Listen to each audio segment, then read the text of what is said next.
Anakku selalu peringkat ke-23 dari 25 orang di kelasnya. Tetapi ketika satu kelas itu menulis siapa teman yang paling mereka kagumi, semua kompak menjawab nama dari anakku. Iya, di kelasnya ada 25 orang murid. Setiap kenaikan kelas, anak perempuanku selalu mendapatkan ranking ke-23. Lambat laun, ia pun dijuluki dengan panggilan nomor ini. Sebagai orang tua, kami merasa panggilan ini kurang enak didengar. Namun anehnya, anak kami tersebut tidak merasa keberatan dengan panggilannya tersebut. Pada sebuah acara keluarga besar, kami berkumpul bersama di sebuah restoran besar. Topik pembicaraan semua orang adalah tentang jagoan mereka masing-masing. Anak-anak ditanya apa cita-cita mereka kalau sudah besar. Ada yang menjawab menjadi dokter, pilot, arsitek, bahkan menjadi presiden. Semua orang pun bertepuk tangan, tetapi anak perempuan kami terlihat sangat sibuk untuk membantu anak kecil lainnya makan. Semua orang mendadak teringat kalau hanya dia yang belum mengutarakan cita-citanya.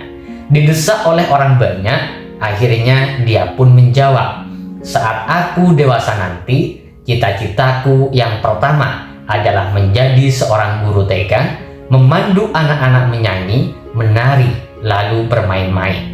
Demi menunjukkan kesopanan, semua orang tetap memberikan pujian, kemudian menanyakan apa cita-citanya yang kedua.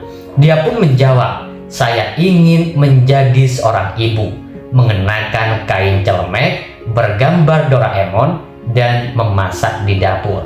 Kemudian membacakan cerita untuk anak-anakku dan membawa mereka ke teras rumah untuk melihat bintang di langit." Semua sanak keluarga saling pandang tanpa tahu harus berkata apa. Nampak raut muka istriku pun terlihat canggung sekali. Sepulangnya kami kembali ke rumah, istriku mengeluhkan kepadaku, "Apakah aku akan membiarkan anak perempuan kami kelak hanya menjadi seorang guru TK?" Anak kami sangat penurut. Dia tidak lagi membaca komik, tidak lagi membuat origami, tidak lagi banyak bermain. Bagai seekor burung kecil yang kelelahan, dia ikut les belajar berkesinambungan. Buku pelajaran dan buku latihan dikerjakan terus tanpa ada hentinya, sampai akhirnya tubuh kecilnya tersebut tidak bisa bertahan lagi, terserang flu berat dan radang paru-paru. Akan tetapi, hasil ujian semesternya membuat kami tidak tahu mau tertawa atau menangis. Tetap saja ranking 23 di kelasnya. Kami memang sangat sayang pada anak kami ini, namun kami sungguh tidak memahami akan nilai akademik di sekolahnya. Pada suatu minggu, teman-teman sekantor mengajak pergi rekreasi bersama. Semua orang membawa serta keluarganya mereka masing-masing. Sepanjang perjalanan penuh dengan tawa. Ada anak yang bernyanyi, ada juga yang memperagakan kebolehannya. Anak kami tidak punya keahlian khusus, hanya terus bertepuk tangan dengan sangat gembira. Dia seringkali lari ke belakang untuk mengawasi bahan makanan, merapikan kembali kotak makanan yang terlihat sedikit miring, mengetatkan tutup botol yang longgar, atau mengelap tempat sayuran yang meluap keluar. Dia sibuk sekali bagaikan seorang pengurus rumah tangga cilik. Ketika makan, ada satu kejadian yang sangat tidak terduga. Dua orang anak lelaki teman kami, satunya si jenius matematika, satunya lagi ahli bahasa Inggris, berebut sebuah kue. Tiada seorang pun yang bisa melepaskannya, juga tidak mau saling membaginya. Para orang tua membujuk mereka, namun tidak berhasil. Terakhir, anak kamilah yang berhasil melerainya dengan merayu mereka untuk berdamai. Ketika pulang, jalanan sangat macet, anak-anak mulai terlihat gelisah. Anakku membuat guyonan dan terus membuat orang-orang semobil tertawa tanpa henti. Tangannya juga tidak pernah berhenti. Dia mengguntingkan berbagai bentuk binatang kecil dari kotak bekas tempat makanan. Sampai ketika turun dari mobil bus, setiap orang mendapatkan guntingan kertas berbentuk hewan masing-masing, dan mereka terlihat begitu gembira sekali. Nah, selepas ujian semester, aku menerima telepon dari wali kelas anakku.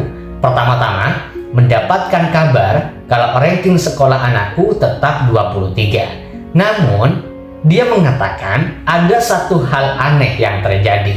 Hal yang pertama kali ditemukannya selama lebih dari 30 tahun mengajar. Dalam ujian bahasa, ada sebuah soal tambahan. Dalam soal itu tertera, siapa teman sekelas yang paling kamu kagumi dan apa alasannya?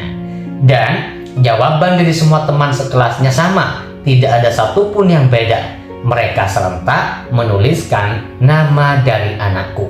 Mereka bilang karena anakku sangat senang membantu orang, selalu memberikan semangat, selalu menghibur, selalu enak untuk diajak berteman, dan masih banyak hal yang lainnya. Si wali kelas memberikan pujian. Anak bapak ini kalau bertingkah laku terhadap orang benar-benar nomor 1. Tidak berselang lama, aku mencoba mencandai anakku dan berkata padanya, suatu saat kamu akan menjadi pahlawan. Anakku yang sedang merajut selendang di lehernya tiba-tiba menjawab, Bu guru pernah mengatakan sebuah pepatah, ketika pahlawan lewat, harus ada orang yang bertepuk tangan di tepi jalan. Dia lalu melanjutkan, ayah, aku tidak mau menjadi pahlawan. Aku mau menjadi orang yang bertepuk tangan di tepi jalan saja. Aku terkejut mendengarnya.